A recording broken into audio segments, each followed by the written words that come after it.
নমস্কাৰ বন্ধুসকল, মহামাৰী কৰোনা ভাইৰাছৰ কাৰণে যিসকল লোকে বহিৰাজ্যত আবদ্ধ হৈ আছে আৰু দুখীয়া কৃষকসকলৰ কাৰণে কেন্দ্ৰীয় চৰকাৰ আৰু অসম চৰকাৰৰ দুটা গুৰুত্বপূৰ্ণ খবৰ লৈ আহিছোঁ। আপোনালোকে গমে পায় ইতিমধ্যে কিষাণ সন্মান নিধিত 2000 কৰি তিনিটা ইনষ্টলমেণ্ট প্ৰতি বছৰে 6000 টকা দিয়া হয় আৰু এই বছৰ যেহেতু কিবা খেলি মেলিৰ কাৰণে আপোনালোকৰ পইচা এতিয়ালৈ সোমোৱা নাই আৰু কেন্দ্ৰীয় চৰকাৰে ইতিমধ্যে ঘোষণা কৰিছে যিসকলে আগতে 6000 টকা তিনিটা কিস্তি পাইছিল তেওঁলোকে আগষ্ট মাহৰ 10 তাৰিখৰ পিছৰে পৰা আপোনালোকৰ ফাৰ্ষ্ট ইনষ্টলমেণ্ট সোমোৱা আৰম্ভ কৰিব আৰু আপোনালোকে ফাৰ্ষ্ট, ছেকেণ্ড আৰু থাৰ্ড ইনষ্টলমেণ্ট এনেকৈ তিনিটা ইনষ্টলমেণ্ট পাব। টোটাল 6000 টকা পাব, কাৰণ এই টকা অতি সোনকালে মুকলি কৰি দিব কৰোনা ভাইৰাছৰ কাৰণে। যিহেতু সকলো কৃষকে ইতিমধ্যে জুৰুলা হৈ পৰিছে, যদিও কৃষি খেতি কৰিছিল তথাপিও তেওঁলোকে বিক্ৰী কৰিব পৰা নাই বা বজাৰত লৈ যাব পৰা নাই। তাৰ কাৰণে কেন্দ্ৰীয় চৰকাৰে ইতিমধ্যে তেওঁলোকৰ কাৰণে এই বিশেষ পুঁজি অতি সোনকালে মুকলি কৰি দিব। তাৰ কাৰণে আপোনালোকে অনলাইনতে চেক কৰিব পাৰিব, নহ'লে আপোনালোকে 10 তাৰিখৰ পিছত আপোনালোকে নিজৰ একাউণ্ট চেক কৰিলে গম পাব আপোনালোকৰ পইচা সোমোৱা আৰম্ভ হৈছে।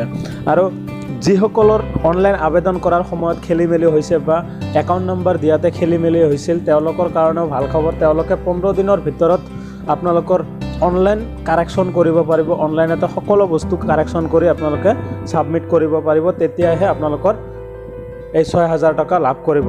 বন্ধুসকল, পৰৱৰ্তী খবৰটো হৈছে অসম চৰকাৰৰ। অসম চৰকাৰে ইতিমধ্যে ঘোষণা কৰিছিল যে বহিৰাজ্যত আবদ্ধ হৈ থকা লোকসকলক প্ৰতি মাহে 2000 টকা দিব। ইতিমধ্যে তেওঁলোকে ফাৰ্ষ্ট ইনষ্টলমেণ্ট আৰু ছেকেণ্ড ইনষ্টলমেণ্টত 4000 টকা দিছে, কিন্তু তেওঁলোকে থাৰ্ড ইনষ্টলমেণ্টৰ টকা যোৱা জুলাই মাহতে দিয়াৰ কথা আছিল, যদিও অসম চৰকাৰৰ পুঁজিৰ অভাৱ হোৱাৰ কাৰণে তেওঁলোকে আপোনালোকৰ থাৰ্ড ইনষ্টলমেণ্টৰ পইচা দিব পৰা নাই। আৰু অতি সোনকালে আপোনালোকৰ থাৰ্ড ইনষ্টলমেণ্ট আৰু ফ'ৰ্থ ইনষ্টলমেণ্টৰ 4000 টকা একেলগে দিয়াৰ সিদ্ধান্ত লৈছে। তেওঁলোকে অতি সোনকালে আপোনালোকক দিব।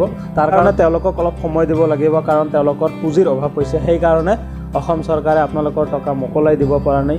বন্ধুসকল, কৃষি সন্মান নিধি আঁচনিৰ যি 2000 টকা বা ফাৰ্ষ্ট ইনষ্টলমেণ্টৰ এই বছৰৰ ফাৰ্ষ্ট ইনষ্টলমেণ্টত 2000 টকা সোমোৱা আৰম্ভ হ'ব। আপোনালোকক ভিডিঅ'ৰ জৰিয়তে ইনফৰমেশ্যন দিম আৰু আপোনালোকে যিসকল লোকে বহিৰাজ্যত আবদ্ধ হৈ আছে তেওঁলোকৰ যেতিয়া পইচা সোমোৱা আৰম্ভ হ'ব তেতিয়া আপোনালোকক ভিডিঅ' বনাই আপোনালোকক ইনফৰমেশ্যন দিম। তাৰ কাৰণে আপোনালোকে যদি মোৰ চেনেলটোত নতুন হয় প্লিজ চেনেলটো ছাবস্ক্ৰাইব কৰিব আৰু লগতে থকা বেল আইকনটো প্ৰেছ কৰিব।